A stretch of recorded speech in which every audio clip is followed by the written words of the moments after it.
Tonight, government condemns attack on class media group's journalists during the Kasoa market fire coverage, promising firm action against perpetrators from the Ghana National Fire Service, which has swiftly denied any assaults on a journalist. To prevent any bad situation from happening. And therefore, we needed to do that, even save the life of the journalist. So it wasn't that the journalist was assaulted, but we are happy. It has been reported to the police and investigation is underway. We'll hear from the Ghana Journalists Association and the Class Media Group, which is calling for investigations and accountability.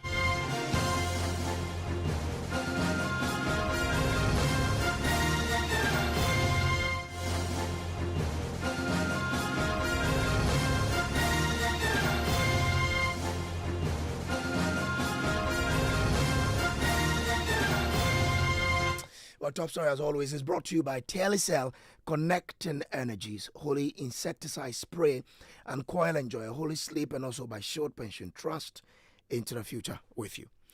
Tonight, government has condemned what it describes as, quote, unacceptable attack on class media group journalist Samuel Adu during the Kasoa market fire coverage, vowing firm action against the rogue fire service personnel.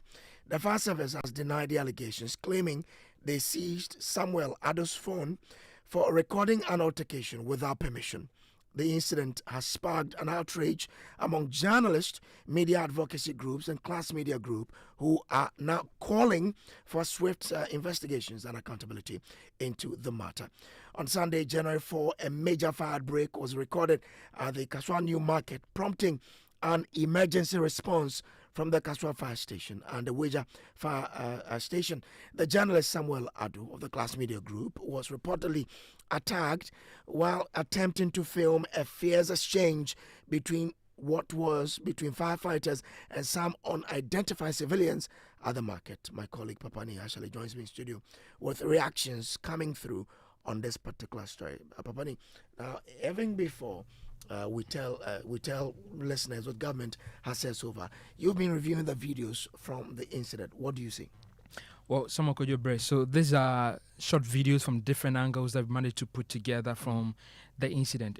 First of all, you see that there's this scene where there's this huge black gate with the doused inferno right behind them. You definitely see this is an active fire scene that have now been brought under control. But you see individuals, I can count at least 1, 2, 3, 4, 5, 6, 7 individuals who at least are dressed like Ghana National Fire Service personnel who are on the ground.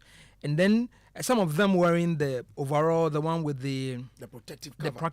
the protective cover, the one with the reflective lights on the boots, and some of on the head, on the helmet.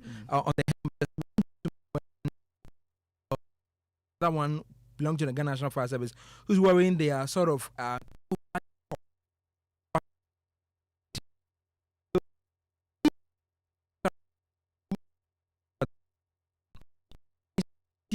one of the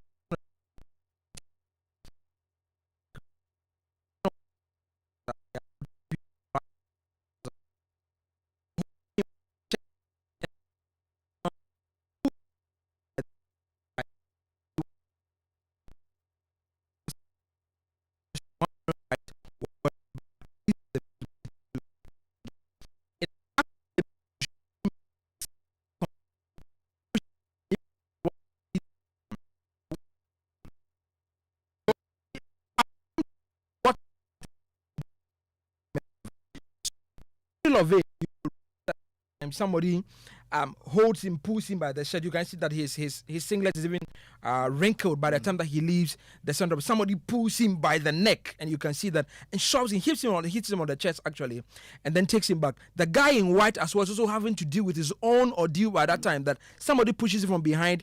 He finds his footing eventually, but that becomes all chaos somewhere in the middle. There's another gentleman actually who later, it's only no shirt at all, just shorts, and it's being held by the shorts and being dragged around. Somebody picks up the man wearing the yellow helmet.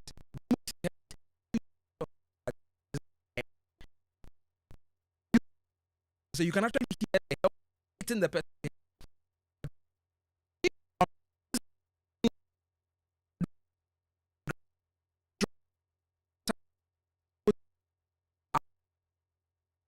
uniform fair share of the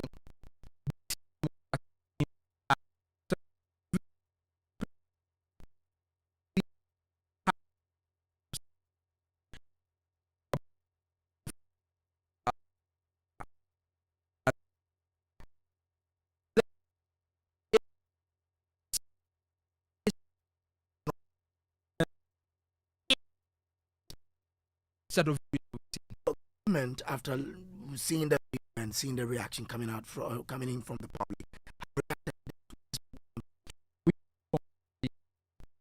spokesman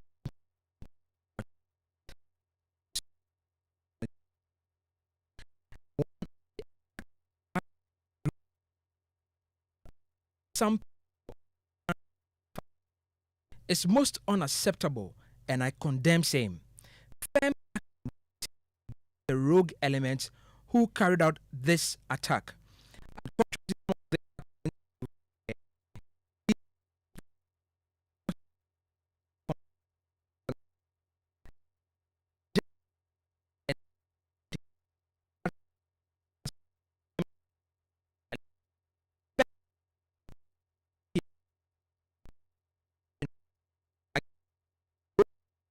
Within so this is a statement coming from a person for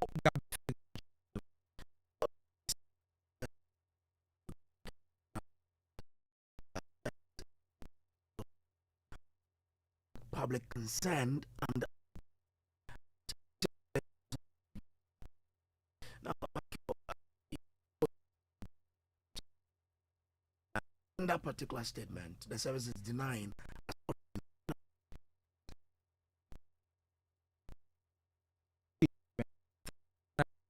taking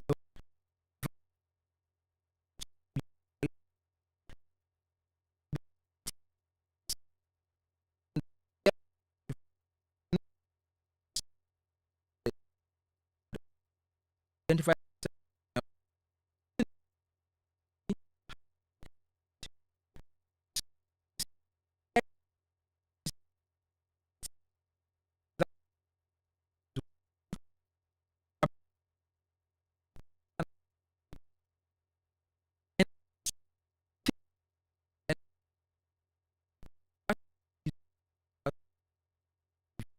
who act firefighters along accomplices.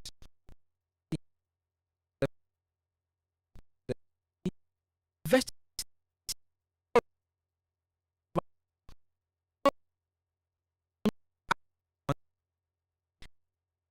support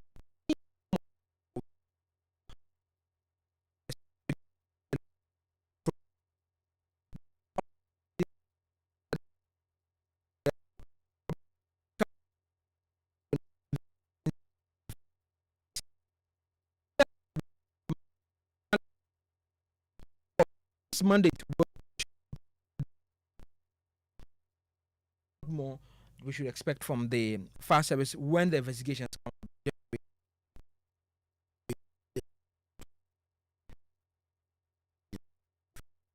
person have assaulted.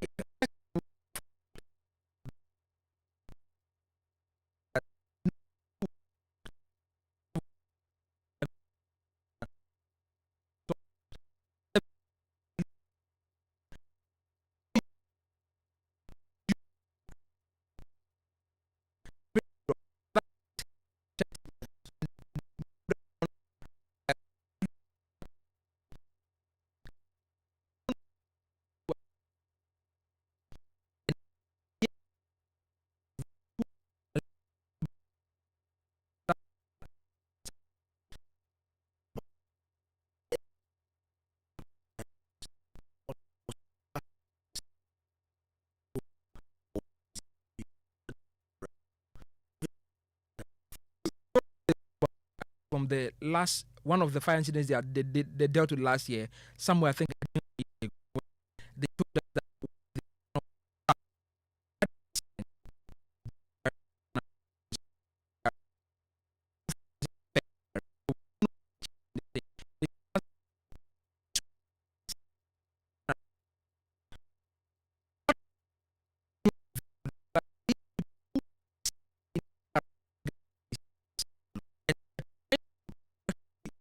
control when this video was taken? Well, we've been hearing from the head of public relations, Divisional Officer Grade 2, Desmond E. Aka, who said assaulted.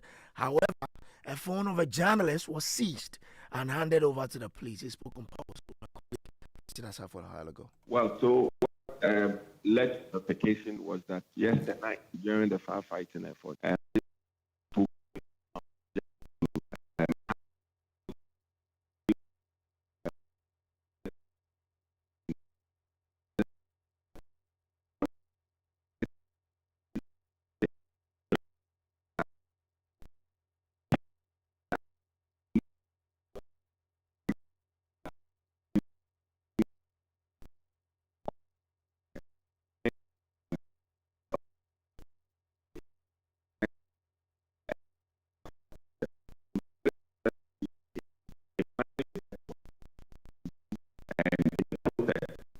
journalists wanted to scale, but they phoned and then handed him over to the police. So as we speak, the matter has been reported to the police station. Stay there, because that's the area of concern for most people. Yeah. Why was his phone taken, and who took his phone?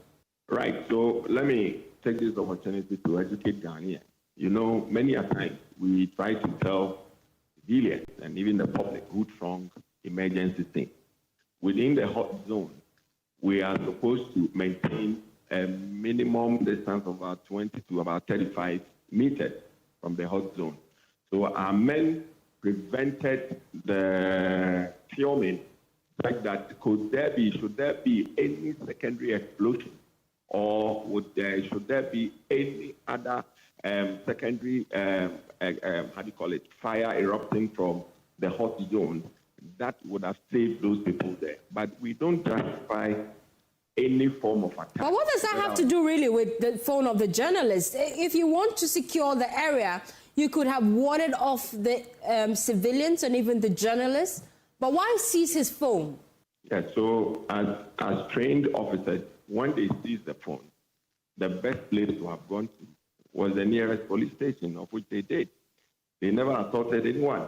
And as I speak with you, we understand the phone has already been handed over to the journalist. But why exactly was it seized in the first place? That's where I want, based on your initial briefing, why did they deem it fit to take the phone of a journalist on the ground doing his job? We have the responsibility to protect people who throng the hot zone and ensure that they are not affected by the activities in the hot zone. And his phone was a threat to fire service personnel. Is that the case? We didn't want anybody to be affected. You know, for a fire scene of this magnitude, the hot zone becomes a security zone. It also becomes a safe zone that we need to protect that area. And therefore, if we suspect that anything untoward could affect the life of anybody there, we need to be able to protect such individuals. That is how come the person who was trying to even go inside the hot zone to even steal was denied the opportunity and was whisked away to prevent any bad situation from happening. And therefore, we needed to do that, even save the life of the journalist. So it wasn't that the journalist was assaulted, but we are happy that the incident has been reported to the police and investigation is underway. It is not going to be any difficult thing for us to be able to identify our own personnel. So if it is established that they have violated any laws of the country, internally we will deal with them and then also subject them to any law required so that they face the law so that it becomes deterrent. You say you have not assaulted any journalist, but the journalist in question says otherwise. But I'm sure once this is subjected to an internal probe, we would get to find out what exactly happened. You agree with me that two wrongs do not make a right, right? You agree with me? You agree with me? My sister, even the video that we are seeing, it is just a portion. It is just a portion of the video that we are seeing. What might have triggered the firefighters to even discipline the civilians, we are yet to know. And I am happy that investigations have begun.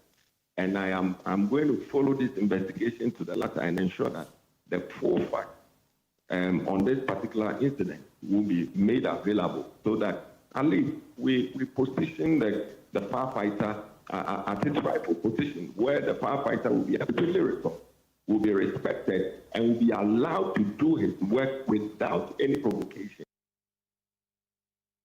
Well, Desmond Aka has also been stressing that fire scenes will now be off limits to everyone to allow firefighters to work. And therefore, we would want to even caution that going forward, we would ensure that the safety protocols with regards to management of the hot zone will be strictly enforced at every fire scene so that we don't put life at risk. One thing must be made clear.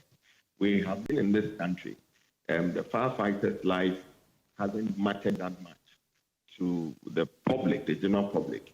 Most often than not, people disrespect firefighters. People say disparaging things about firefighters, and we don't see such support for firefighters.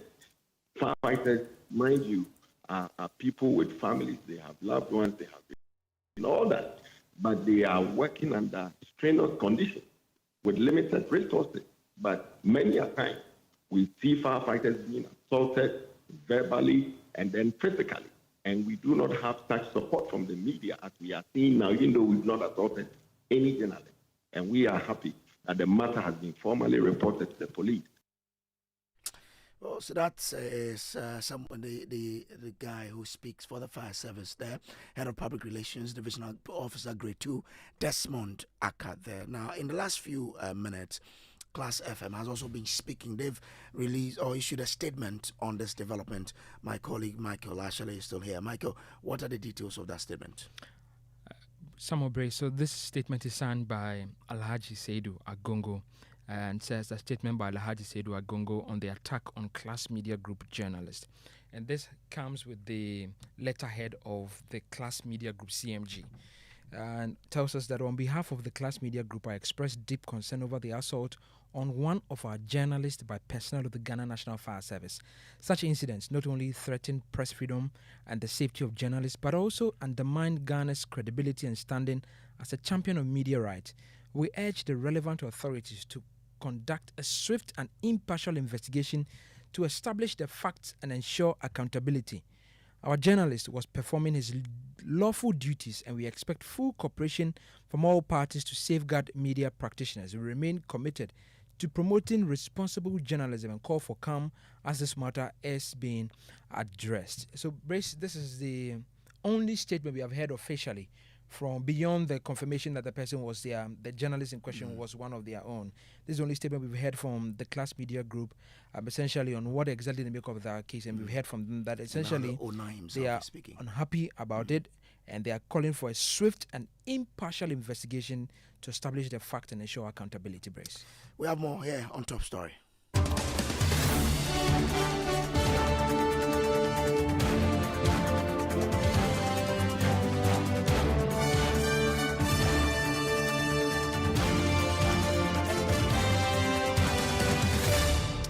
This is Top Story, always brought to you by Telecel, connecting energies, holy insecticide spray and coil. Enjoy holy sleep and by short pension, trust into the future with you. Let me bring in someone who's been conducting media trainings for a lot of journalists in Ghana.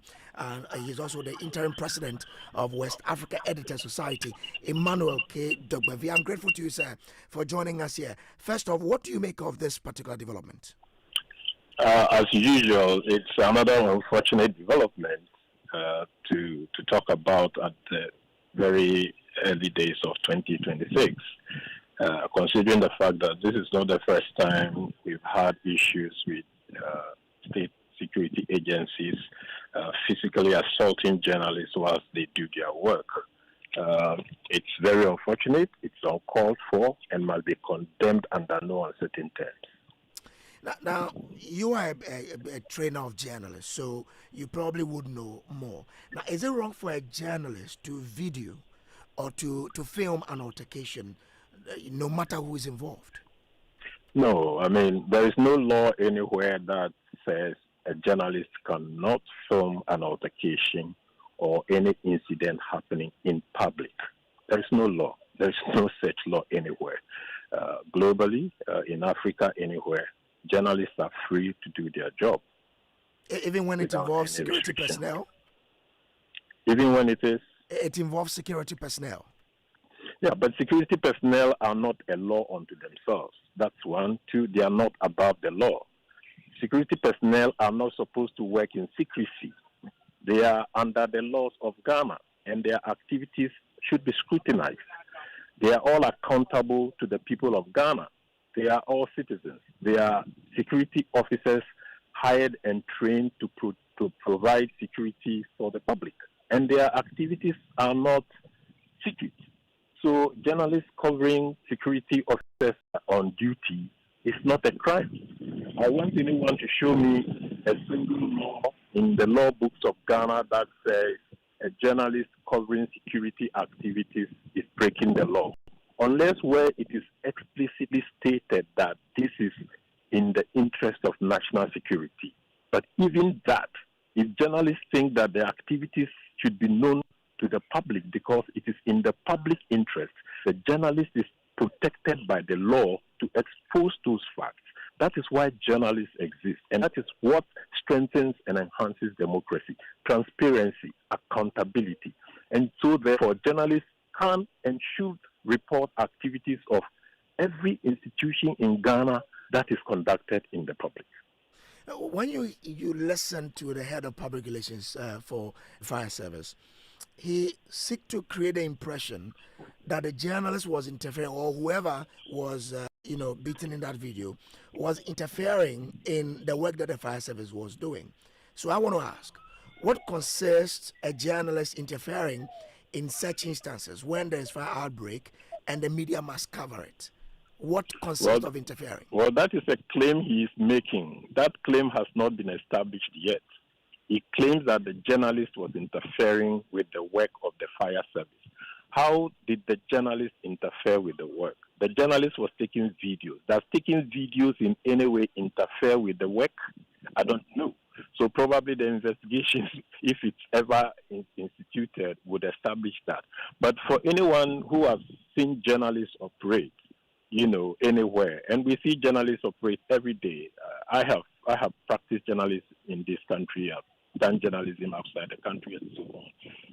Journalists are responsible. They are trained to be ethical. So I do not see how the journalists covering fire officers at the fire scene amount to interfering with their work. Probably he's giving his own interpretation to the incident that happened. But I hope that there will indeed be an investigation that will establish that. We all look forward to that. Now, the government, in the statement of the man in charge of communications for the government, Felix Kwachiofosu, he says, they condemn that particular attack on the media guy and says, firm action will be taken against the rogue element who carried out this attack. This was something similar we heard when Carlos Kaloni, our colleague at Joy News, was attacked. Till today, we haven't had any concrete action that has been taken. So, what must we do as journalists when these things happen, words like that come out, but little is done? Well, like you said, we always hear government make statements about ensuring that journalists are protected and that journalists do their work and that security agency officers who assault journalists will be punished. As you and I speak now, I do not have records of any specific incident involving a state security agency officer who is standing trial or has been convicted or fired from the service for assaulting journalists. I don't have a single record. If the record is there and anyone would provide that record to me, I'll be grateful to look at it. But there is no such record. And come to think of it, Ghana has been practicing democracy for more than 30 years now. We should be growing out of these petty incidents of security agency officers attacking journalists. And then all we do is to issue statements. We should go beyond that and sanction people, because assaulting people is offending the laws. It's against the laws of Ghana, and people should be prosecuted. People should be penalized if they are found guilty by any court of law. Way we can curtail these kinds of acts against journalists. Journalists have not offended anybody by doing their job. People may not like what journalists publish, but that is what journalism is about. Journalists publish what you don't want to hear. Insofar as they are working and doing their jobs ethically within the law, they should be protected. More so by state security agencies. They should be protecting journalists, not hitting them. I saw the video, and unless somebody comes to tell me the video is AI generated, it was horrendous. There was one officer who was holding plastic helmet, and he was using that to hit the journalists. That is the height of indiscipline any trained state security agency officer can exhibit in public. It is the highest form of indiscipline. Officers are trained to control themselves. They are human beings just like us, but they go through training that helps them to control their emotions. But in Ghana, it's like at the slightest misunderstanding between a policeman, a soldier, whoever is wearing uniforms, the reaction is to exhibit violence. It has to stop somewhere. Okay. Otherwise, I don't know where that is going to lead us. I'm grateful to you, sir, for joining us here. Emmanuel K. Dogbavi is interim president, West Africa Editor Society. This has been Top Story brought to you. Let's bring in the Ghana Journalists Association, and we have the General Secretary, Dominic Rogi, on the line. Grateful to you, sir, for joining us here. What does the GJA make of this development? Thank you very much for the opportunity. I must say that the attention of the GJA has been drawn to the case, and what we are doing presently is to engage to understand exactly what happened, and then tomorrow in the afternoon we'll have a presser to properly address the issue. I'm grateful to you, sir, for joining us here. Mr. Rogi is the General Secretary of the Ghana Journalists Association, and that's how we wrap up the Top Story. Up next is Newsnight.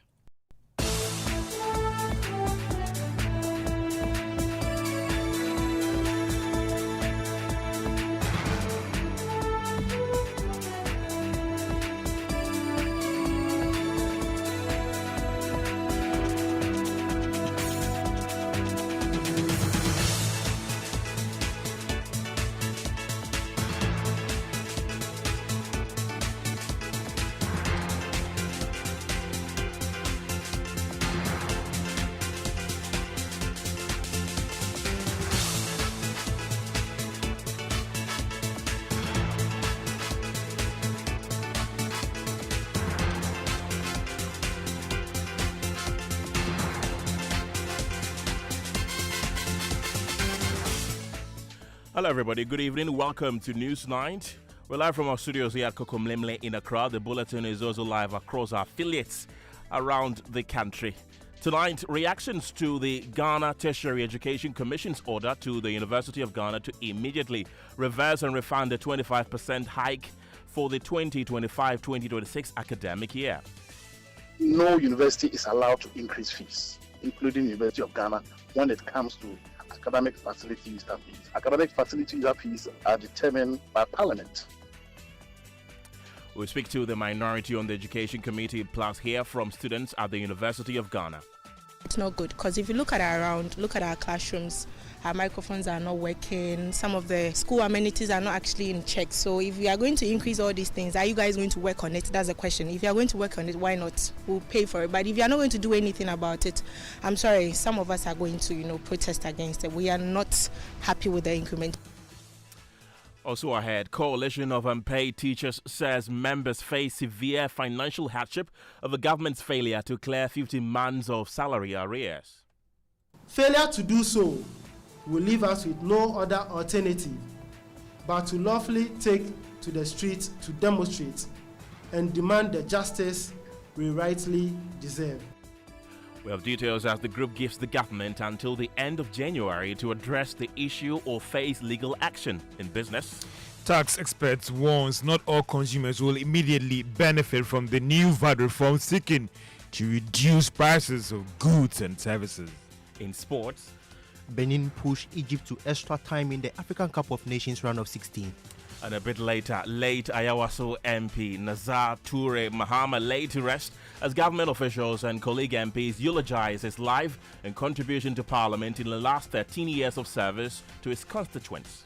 He has paid his dues, he has contributed immensely, he has kept the constituency for us. Very diligent in attending to business in the house. Even to the very last day that we went on recess, just about 2 weeks ago, he was with us. You want to stay with us in the next 1 hour for the latest of these and many other stories. My name is Kenneth. Gyasi, you can also be a part of this conversation by sending us a WhatsApp on 055 11 11 997. Details after this.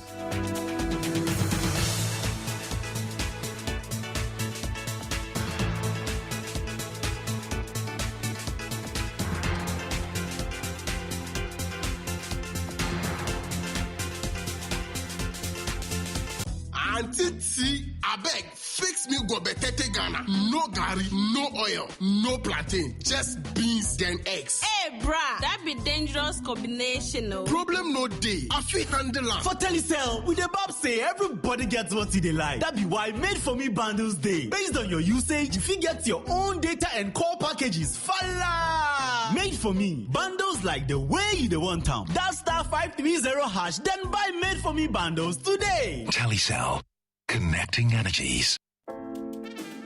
No matter where we are, Africa always calls us home. And here in Ghana, the call is clear: to power growth and create lasting impact. At Stanbic Corporate and Investment Banking, we are creating giants and connecting businesses. From financing bold energy projects to enabling cleaner, reliable power for industries, we are fueling Ghana's transformation. With our support, Gensa Energy is delivering sustainable energy that powers Goldfields operations, helping them move closer to cleaner, greener mining. This is a story of how we bring businesses together, create jobs, empower communities, and invest in the next generation. Stanbic Bank, delivering sustainable growth, creating impact. To learn more, visit stanbicbank.com.gh. You're welcome to the program. Let's begin on the education front because the Ghana Tertiary Education Commission (GTEC) has slammed the University of Ghana over its 25% fee hike for the 2025-2026 academic year, ordering an immediate reversal and refund for students who overpaid. Director General of GTEC, Professor Ahmed Jinapo, stressed that public universities cannot raise fees without Parliament's approval. Professor Jinapo said all new fees, including the 75th anniversary and development levy charges, must be suspended immediately. Well, as you are aware, the Minister for Education did direct GTEC to issue a statement to the effect that this year, that is the 2025-2026 academic year, fees are not supposed to be increased for all publicly funded tertiary institutions. And I think somewhere in November we issued such a statement. Today, it's come to the attention of the Commission, which is GTEC. The University of Ghana has increased their fees by 25%. We are yet to get official confirmation from the university. We intend to write to the university for them to confirm if that is the case. And if it is not, the better for us. But if it is, then the university will be compelled to reverse such increments because it has not been approved by Parliament, which is the statutory body responsible for increment of fees for tertiary, especially public tertiary institutions. So that is the position of the Commission. We are yet to get a confirmation from the University of Ghana relative to this increment. And as I indicated, if it is the case that they did increase it without recourse to the laid-down procedures, then they will be asked to reverse it. No university is allowed to increase fees, including University of Ghana, when it comes to academic facility user fees. Academic facility user fees are determined by Parliament. And as I indicated, GTEC did write to all public-funded universities and colleges that this year, fees have not been increased, so they are supposed to stay within last year's academic facility user fees, which is 2024-2025. So to the best of our knowledge, all institutions are abiding by it, including University of Ghana. And there's been more development to this, and one of which is a statement that has been released by GTEC, and my colleague Fatau Bayaga is joining me in the studio to tell us more. Fatau, give us a bit of information in that statement. Ken, so GTEC emphasized that publicly funded universities are not permitted to revise student fees without following proper procedures, including obtaining approval from Parliament as required by law. Now, one, reverse any fee increases and all dues immediately. Credit all continuing students who have overpaid compared to last academic year's fees for the next academic year. Refund the difference to final year students who have paid in excess of the fees for last academic year. Revert all dues, including SRC and GRASAC dues, to last academic year's rate. Suspend any new fees, such as the 75th anniversary dues and development levy, if newly introduced, except for those that were already in place. The fees must be set at the last academic year's rate. You are hereby requested to provide GTEC with evidence of compliance not later than January 12, 2026. Failure will result in the Commission instituting serious regulatory sanctions against the University of Ghana. Thank you very much, Fatau. We've been speaking to some of the students on the University of Ghana campus, and they have expressed their dissatisfaction with the decision, citing poor infrastructure on campus. They complained that basic facilities, including non-functional classroom microphones and other learning amenities, remain in a deplorable state. It's not good because if you look at our classrooms, our microphones are not working. Some of the school amenities are not actually in check. So if we are going to increase all these things, are you guys going to work on it? That's the question. If you are going to work on it, why not? We'll pay for it. But if you are not going to do anything about it, I'm sorry, some of us are going to, protest against it. We are not happy with the increment. So please, University of Ghana Management, do something about it. We really beg you guys. Please do something. We, being students, we are not asking too much from our leaders. Just go to Botswana here, you understand? Students are rather being paid for attending school. And we are not even asking of those sorts.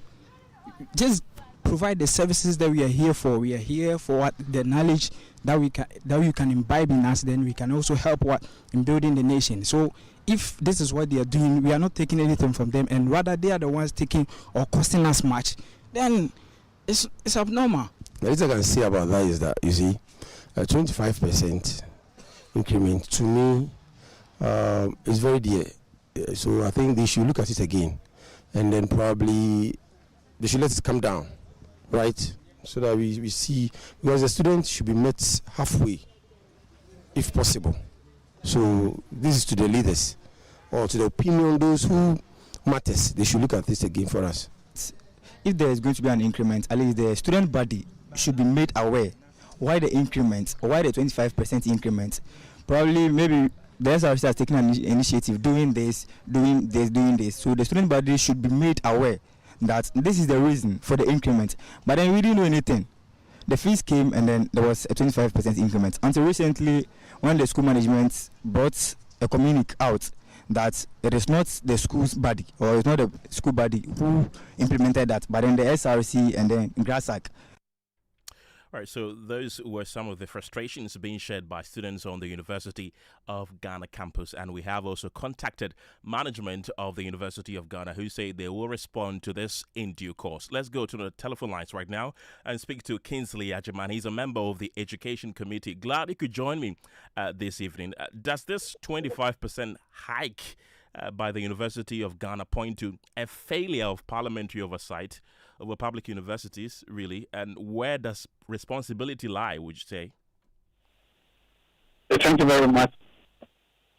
Happy New Year to all your cherished listeners. I think the gentleman that gave account on the GTEC, my check also reveals the same thing, that they've written to the University of Ghana to confirm or deny if indeed the increment has happened. What I can again also confirm to you is that before we went on recess, we had not increased fees and charges of all public universities and colleges. So let's wait and see the response from the University of Ghana, because they cannot operate in isolation, and such things has to to be approved by Parliament. That's quite interesting because, as you've rightly concurred, GTEC is insisting these fee increments require parliamentary approval, and you've mentioned that Parliament was not aware of this. Are there any sanctions that are likely to follow then? So that means that if it comes out, or if they respond to GTEC that they have not had parliamentary approval, it means that they cannot stand. It means it's illegal. Okay, so it's not a matter of Parliament being aware.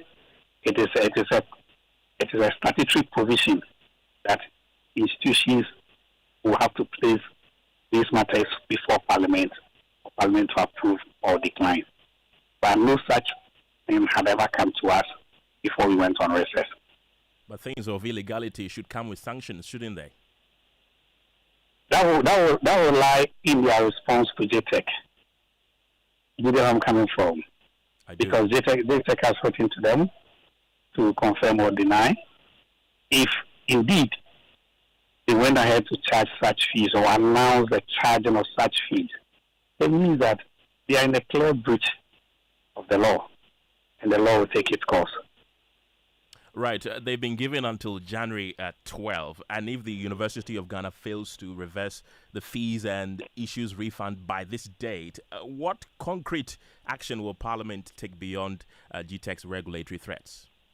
It means that they are in breach, and we have to check the statutory provisions on how such matters or such breaches must be handled.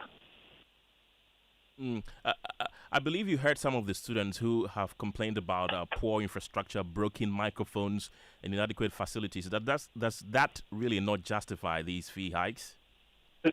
So, no, really. You see, if you have had the opportunity to teach in our universities or have interactions with our public universities, I've had the opportunity because I teach at GEMPA and I teach at KNUST.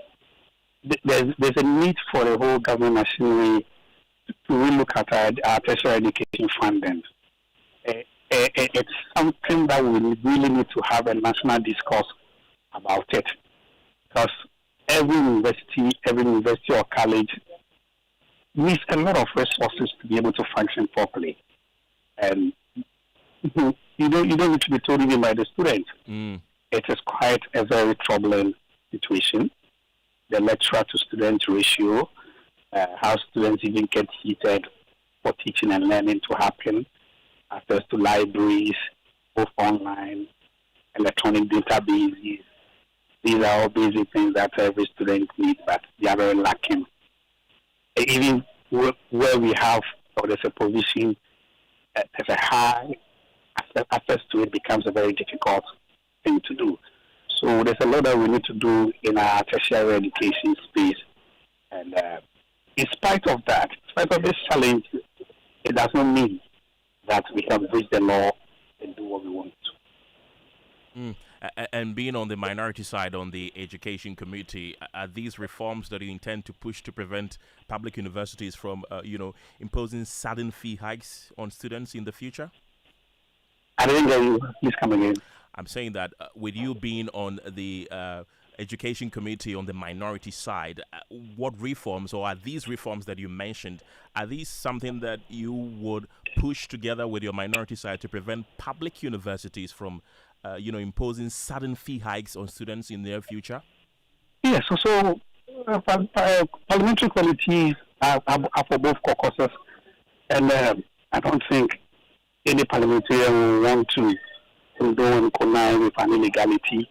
What really the issue is that we need to begin to have a national discourse on how our tertiary education needs to be funded, and because there's a lot of things that needs to be done in our tertiary space. How are we preparing these students or these graduates for the job market? There's a lacuna or there's a gap between academia and industry, and we need to get things right. We need to pursue an agenda that will make us globally competitive. Because hey, we are not competing among ourselves. If you are graduating from any tertiary institution or college, we are competing with people of the West. Because now, by virtue of the internet, everything is out there.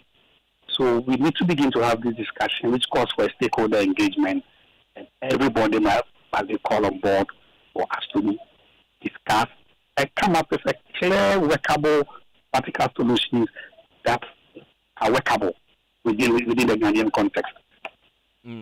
Dr. Ajiman, do you think this should let Parliament or give Parliament room to move to standardize fee setting across all public tertiary institutions? It's a standard. When it comes to academic facility user fee, these things are usually brought before Parliament. The Education Committee looks at it, and at plenary, we do the necessary motions and pass them. So it's a standardized kind of. Right. Dr. Kingsley Ajiman, thank you very much. He's a member on the Education Committee of Parliament. Well, let's stay a while on education, though, because the Coalition of Unpaid Teachers says its members are currently reeling under serious financial hardship due to the government's failure to clear their salary arrears. According to the group, many teachers are struggling to pay rent, utility bills, and meet other basic living expenses. Despite a series of protests held throughout 2025, the coalition says more than 6,000 teachers nationwide continue to face financial distress due to administrative delays and the failure of the Ghana Education Service to issue the required staff identification cards.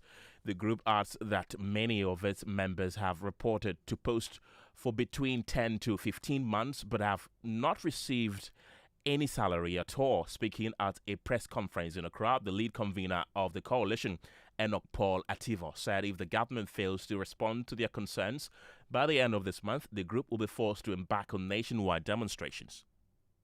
We expect these matters to be comprehensively resolved within this month of January 2026. We cannot wait any longer, given that the majority of our colleagues who began work alongside us in September 2024 have received their full salary arrears with effect from September 2024. We urgently need our outstanding salaries to settle accumulated debts, pay our rent, cover healthcare expenses, and meet our basic living needs amid the mounting responsibilities we face.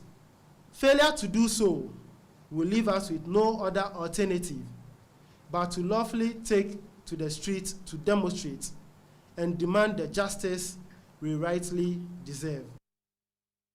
Right, and he further warned that legal action will be taken against the government in accordance with labor laws if the arrears are not settled by the end of January. The legal action aspect that we are considering is what we find in the labor laws of Ghana. When you employ somebody, it's a contract, an agreement, and if you don't pay the person for a number of months, the person has the right to follow the legal procedures to go to court for his or her issues to be addressed by the judicial system of Ghana. So with that being said, we'll follow the laid down legal procedures. We'll seek legal consultations and advice. Then we'll take it up from there for our issues and concern to be addressed. That's Enoch Paul Ativo. He's the lead convener of the Coalition of Unpaid Teachers. Let's go onto the telephone lines once again and speak to the Public Relations Officer at the Ministry of Education, Hashmin Mohammed. Hashmin, grateful for your time this evening. So what really is preventing the Education Ministry from ensuring that teachers' salary arrears are cleared despite assurances from the sector minister? Well, thank you very much for granting me this opportunity. Well, first of all, to start with, let me say that it is not the intention of the Ministry of Education or the minister to put any teacher in an uncomfortable situation after rendering service to the nation. And when it comes to issues of salaries of teachers, it is not only the sole responsibility of the Ministry of Education. There are other relevant stakeholders involved. We have heard their concerns, and the ministry will liaise with other relevant stakeholders like the finance ministry to look at their issues. However, what I do know is that there are two categories of teachers in this who find themselves in this situation. There are a group who were issued with appointment letter, and in the content of the appointment letter, it stated the date in which the appointment will take effect. And those category of teachers, per my understanding, were recruited in November because they had issues with their staff ID card, and some of them were issued with fake letters. So after thorough investigation and then the cooperation between those concerned teachers and then GES, they were able to solve those issues. And there are some too, yes, they were recruited as far back in 2024, and they also have issues with their salaries. Those issues have come to the attention of the ministry, and the ministry, through the Ghana Education Service, is working with other relevant bodies from the finance ministry to get those issues resolved. Hashmin, when should they expect their arrears to be cleared? Some say they've been owed arrears for as far back as 15 months now. Well, it is an issue we need to investigate. And the ministry, like I told you, the Ministry of Education alone cannot fix this issue. The ministry will have to work with other relevant bodies, like the Controller and the Accountant General Department, and then the Ministry of Education, Ministry of Finance itself. So it is something that the ministry will use with other relevant or other sister ministries to see how best this issue can be addressed. Hashmin, you mentioned that you need to investigate it. What exactly are you investigating? I've just told you that there are some other teachers whose appointment letters were issued in November. So on the face of their appointment letter, they know the date in which their appointment letters were issued. And per my understanding, those are some of them, not all of them, some of them, their appointments were issued in November.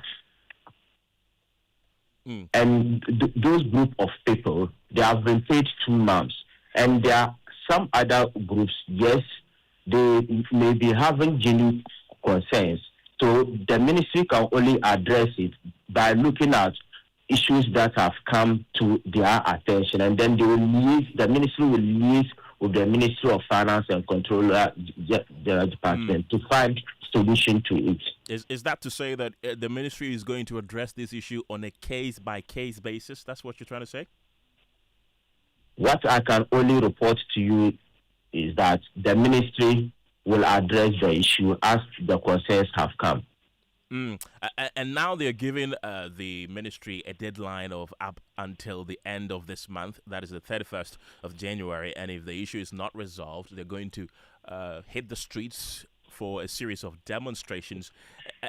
Is there any assurance that this issue will be resolved, or at least partly resolved, before the end of this month? Well, we share in the frustration of those teachers, but however, we are appealing to them to cooperate with the Ghana Education Service so that collectively we can be able to find solution to this issue. And what about those who were issued fake ID cards, as you mentioned? What becomes of them as well? Those who were fake, who were issued with fake appointments, if the issue is fake, it is fake. And it will not find itself in the records of the Ghana Education Service.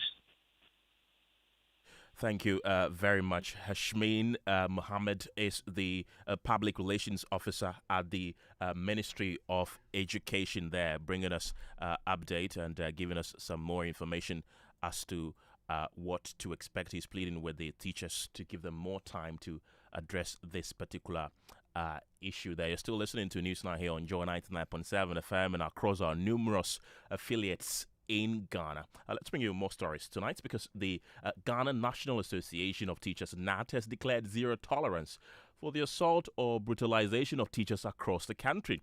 Speaking at the 54th National Delegates Conference of the association held at the University of Professional Studies, Accra, President of NAT, Reverend Isaac Owusu, listed the creation of a safe working environment as a key demand, warning that teachers will not hesitate to shut down schools if attacks on their members persist.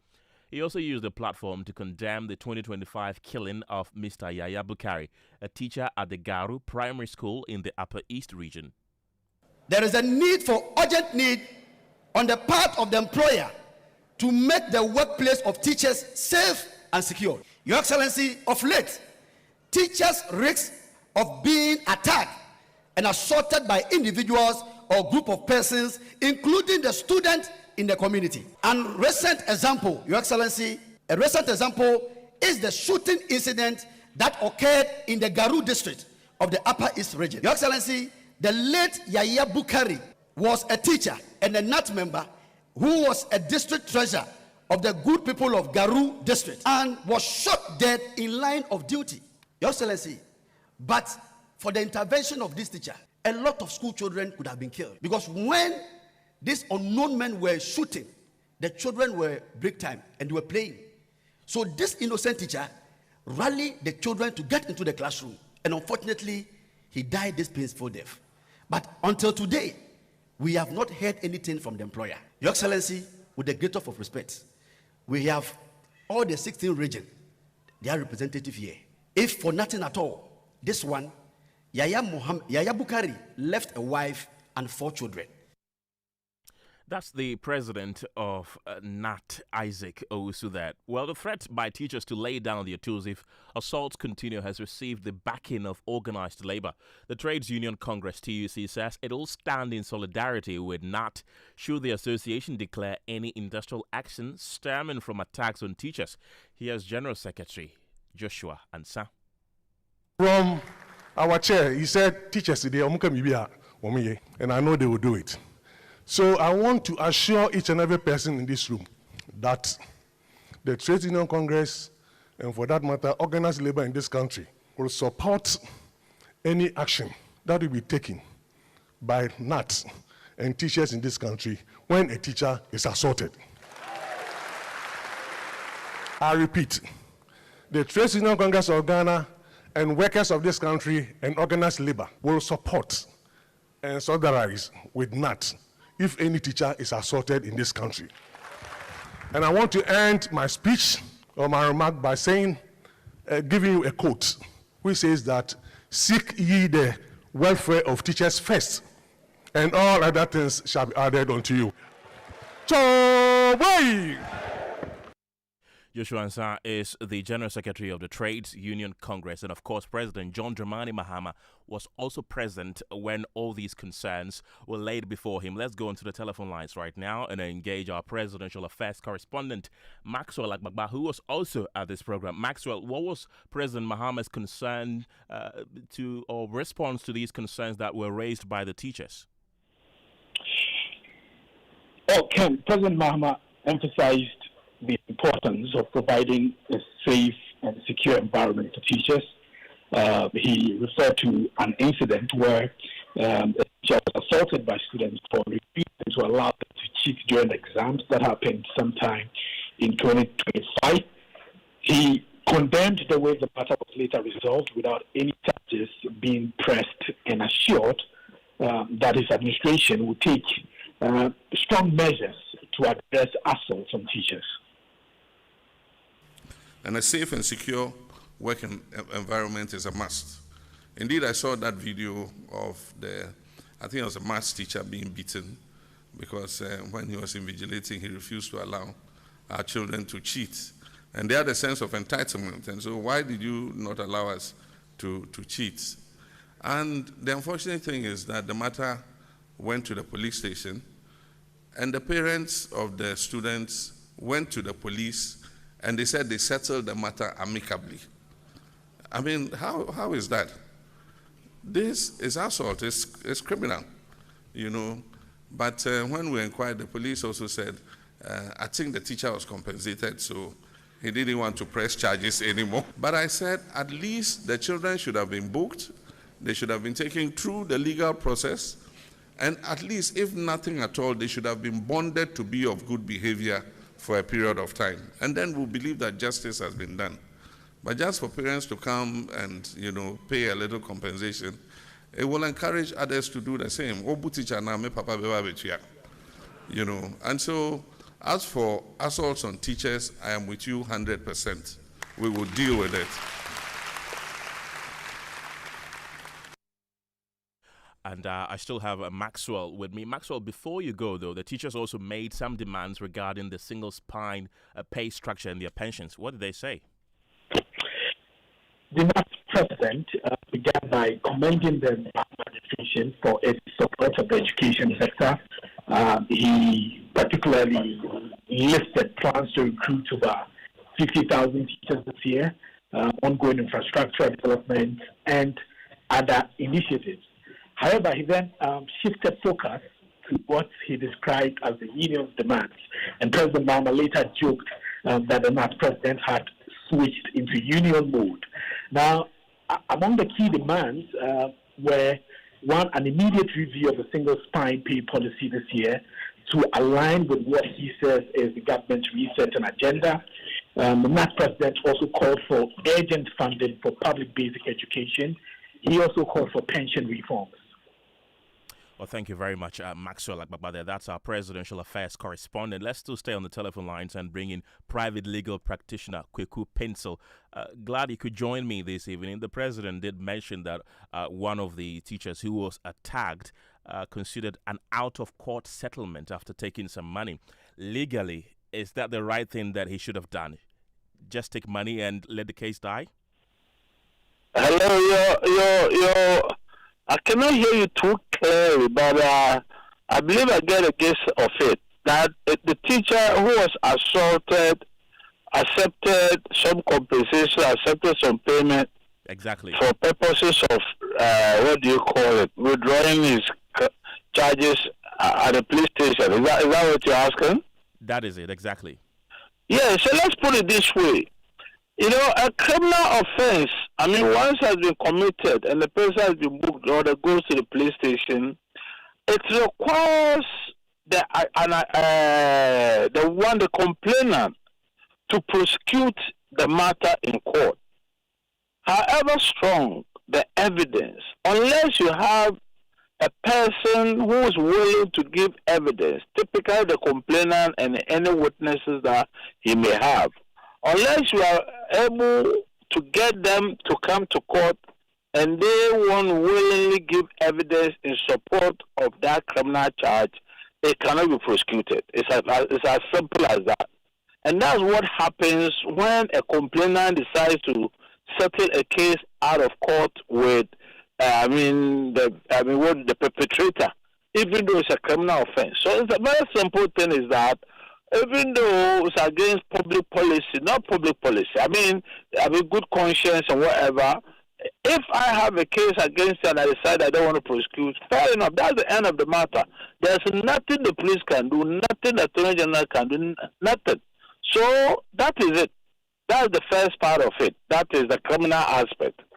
Now, the Ghana Education Service has got its own code of conduct. That is disciplinary action in respect of, matters of this nature. And as for that, the gathering of evidence or in order to prefer charges is not of the essence of those disciplinary inquiry that the victim himself must be physically present to give evidence and so forth and so on. As long as they're able to gather the evidence, or in any case, if the accused person, rather the perpetrator, admits that he committed it, that's it. The disciplinary proceedings will go ahead. The sanctions that are provided under a code of conduct will then apply. So that's the distinction that I want to draw in what is going on. First and foremost, with regard to the police, if the person says, I don't want to give evidence, that's the end of the matter. That is the end of the matter. So if you collected compensation, regardless of whatever you did in order not to prosecute. So that's the first part, and that is very clear. With regard to what the Ghana Education Service is also doing by way of disciplinary action, they themselves, they have a code of conduct. I know they have rules of guidance in all of these matters, and like I've said, in disciplinary matters, whether you are fiscal person or not, the matter can proceed with the evidence that's available. So that's what I think is happening in the situation that we find ourselves. Mr. Kweku Pencil, thank you very much for your expert analysis. He's a private legal practitioner, and that brings us to business. And George Riafe is here with the latest. George, Happy New Year to you. Welcome back. Many happy returns. Right. Do you say the same to you? or many happy returns? I don't know. Okay, well, coming up in business, tax experts warn not all consumers will immediately benefit from the new VAT reforms seeking to reduce prices of goods and services. And Bank of Ghana moves to streamline operations of firms in the remittance business as it rolls out new guidelines and hints of license withdrawal for non-compliance. The business news on Newsnight is brought to you by MTN Business. Welcome to the new world of business. Kingdom Books and Stationery, your number one stop shop for all your office essentials. Synthesis tanks and Pepsodent, Herbal and Charcoal. The other day, I visited Kweku at his spunky new office to congratulate him on opening his business. And man, was I impressed. The business is just moving quick. The sales, customers, everything is just working seamlessly. The secret? He said, it's MTN Business Broadband. In this fast-paced environment, we need fast and reliable internet to support all business types. No laggy online meetings, great download and upload speeds, impeccable business management systems, all inclusive. I mean, you can have it all. Shout! I signed on immediately. To enable your business stay ahead and stay connected, make sure you're signed on to the best internet made just for businesses. MTN Business Broadband. Sign up today on broadband.mtn.com.gh and manage your account on my MTN app. Call 0244 308 111 for more information. MTN.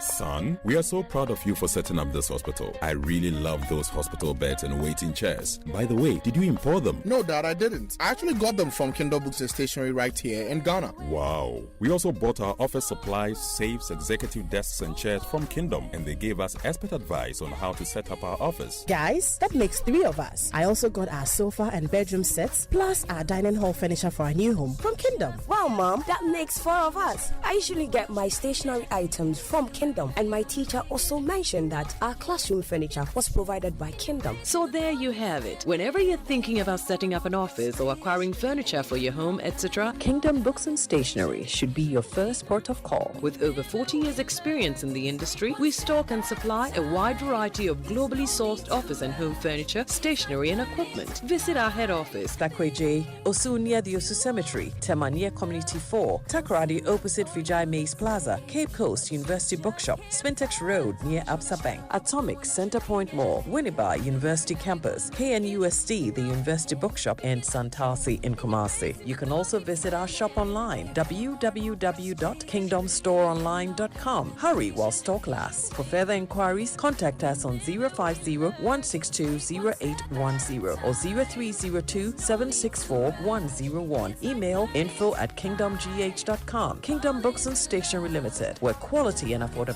is assured. Terms and conditions apply. Fidelity Bank say save and win. Muntio. Sika boom. Just deposit and begin. Every 500 CDs you keep for a month, you get 1 point all at once. More deposits gets more points in.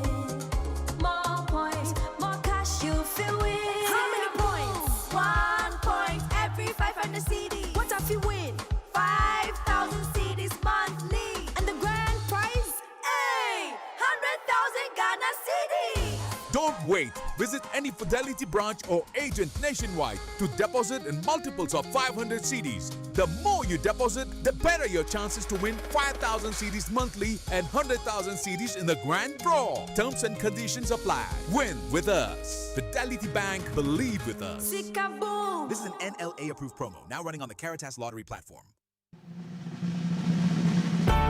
For many years, we've been solving Ghana's water storage problems with quality tanks. Syntex tank. You know, it is strong, it's tough, and reliable. And now, we're aimed to solve the #1 problem when it comes to water carriage: our pipes. With the state-of-the-art machinery, Syntex is providing very strong, tough, reliable, high quality, and durable pipes at a reasonable price. This is Syntex Pipes. With Syntex Pipes, water flows wow. I mean, ta-ta-ta-ta-ta-ta-ta-ta-ta. If they carry water, no wahala. With Syntex Pipe, our water problems are solved. Syntex, are you strong? Are you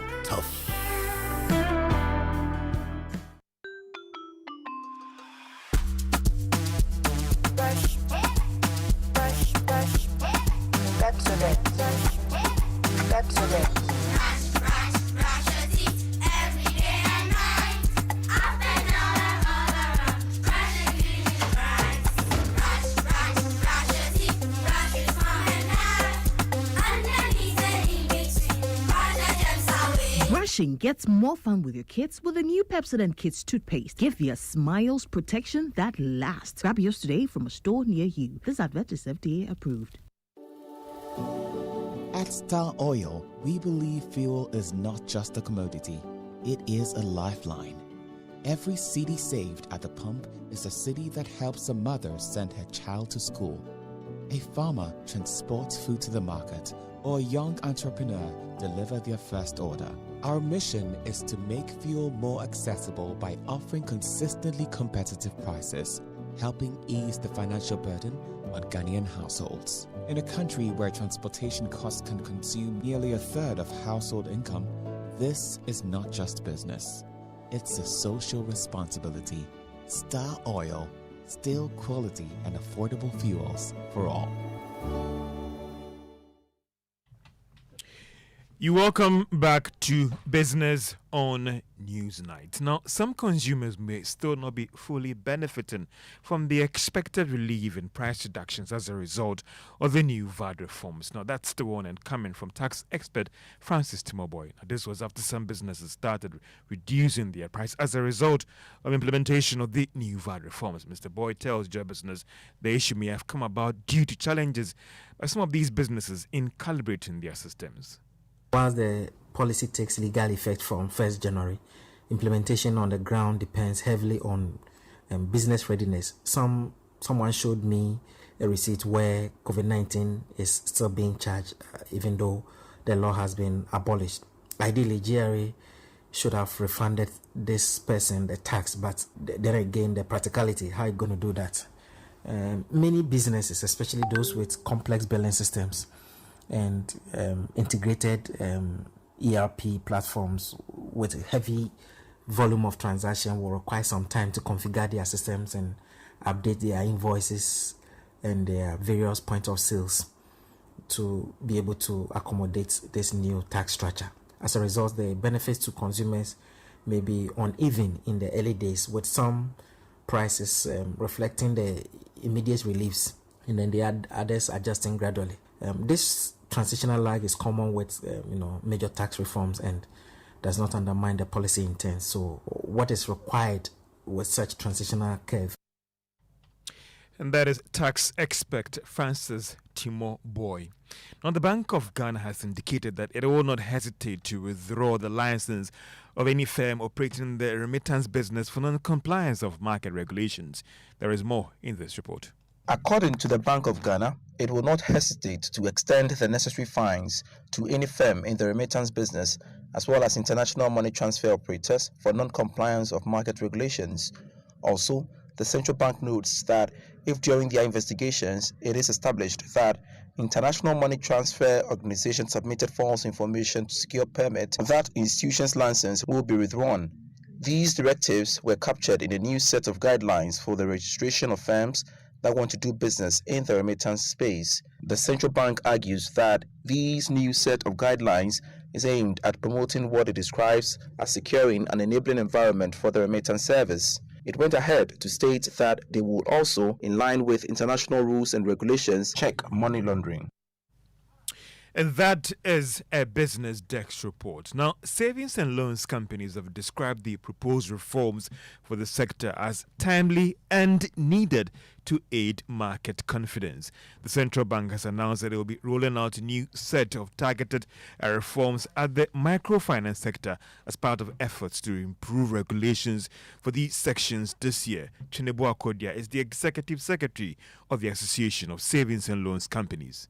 They actually move the sector from fragmentation and weak oversight to stronger, better governed institutions that can genuinely support financial inclusion. Our members are actually prepared. So I can say that preparedness varies among the institutions, but awareness is very high. You see that many of the institutions are already strengthening their capital levels. They are also improving governance and then issue of compliance, while others are actually restructuring their institutions and going for partnerships among others. The reform actually is supposed to improve restoration of public confidence, but you see, if they are very consistent, then we will achieve the result that we are looking for. Executive Secretary of the Savings and Loans Companies, that's the Association, Chenebo Akodia, and that's all for business on Newsnight. Back to you, Ken.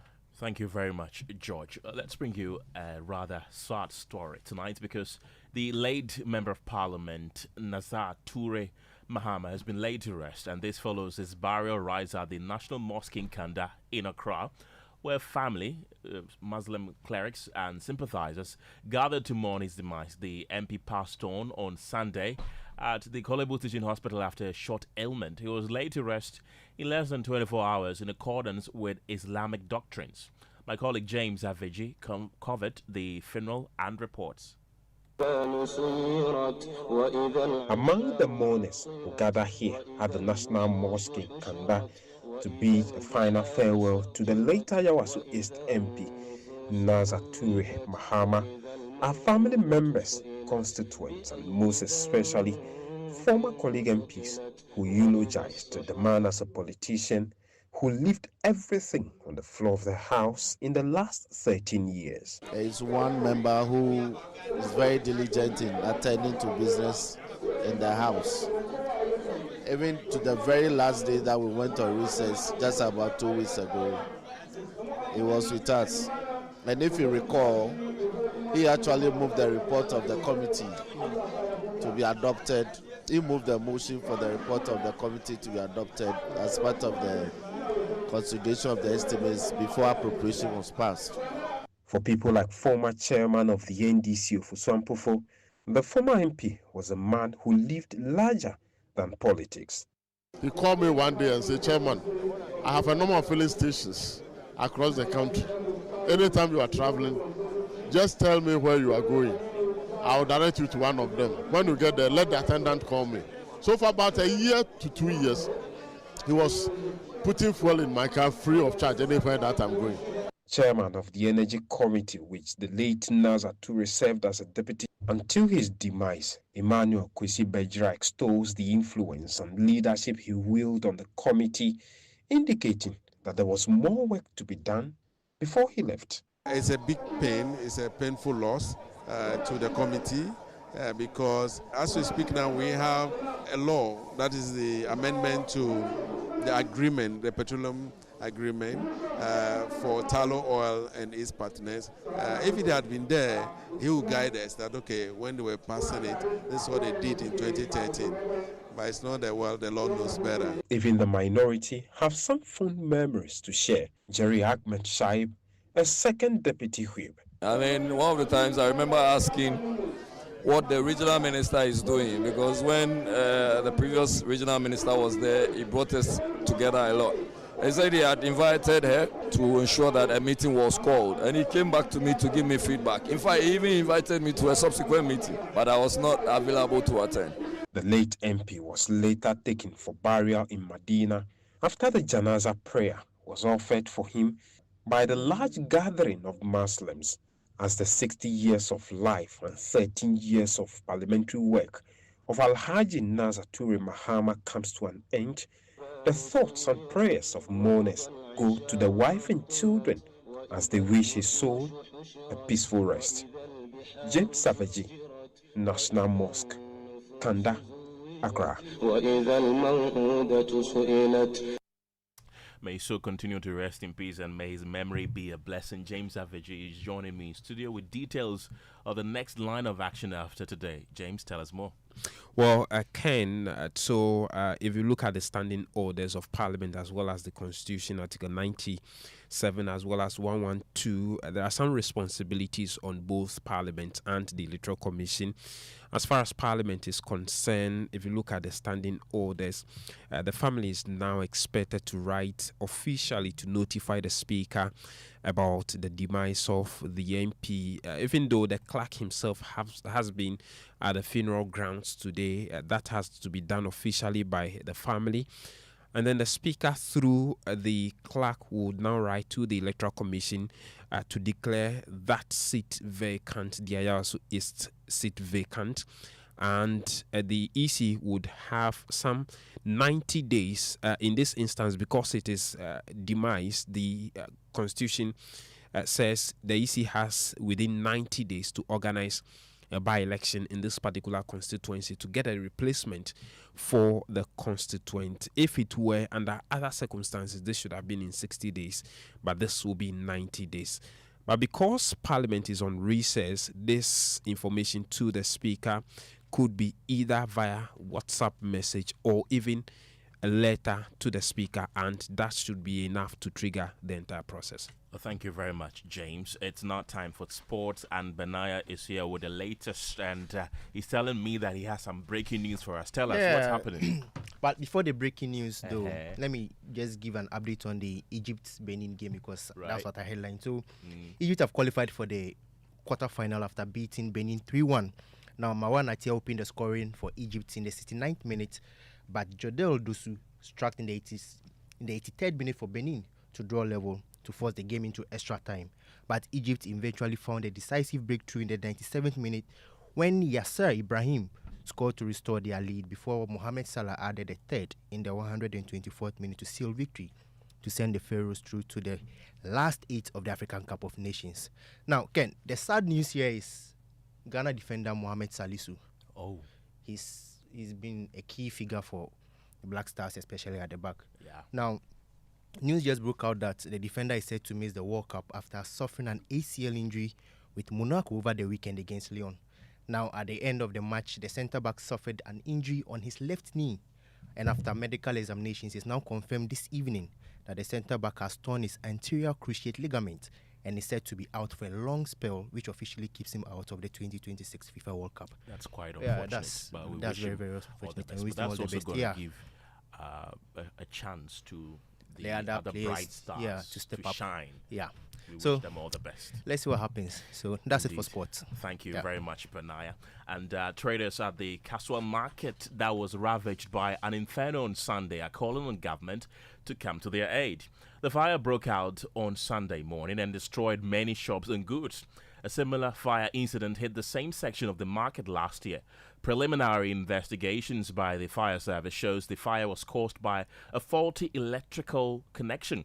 In the meantime, the traders are scavenging the ashes for the little they can salvage. Jama Pia was at the market earlier today and filed this report. Messiah Sanam Ghana Limited. The massive fire swept through the market around 4 p.m. yesterday, destroying more than 360 stalls and wiping out goods worth thousands of cedis. The Ghana National Fire Service says traders delayed in alerting emergency services, a situation that worsened the extent of the damage. The Member of Parliament for Ewutu Senya East, Phyllis Kojo Okuno, visited the market to assess the devastation and commiserate with affected traders. I don't have a shop in the market, but I also have my goods bent because their goods are my goods, their wares are my wares. So we are in this together. I just want to assure them that they are not alone and we are doing this together. Some of the affected traders shared accounts of their losses, expressing hope that government support will enable them to restart their businesses. I sell tissues, rubbers, pack, and a lot. I sell a lot of things. Probably 20,000. That's 200 million. Well, if you know, be framing 430. What I tell me say, me go me say rough for him. What I apatana shoe, me say oh me fro apabeneshi. Was oh me I grow me brand tantam. It's true moment me sorry buy. Me buy and buy me betu. Apatani nash. Meanwhile, the National Disaster Management Organization, NADMO, says it is compiling data on affected traders to determine the appropriate support to offer. If you look at your back, a lot has been destroyed. Some didn't get anything. And even if those that has something has been destroyed, it can be sell or use again. So we've packed all those goods to our office.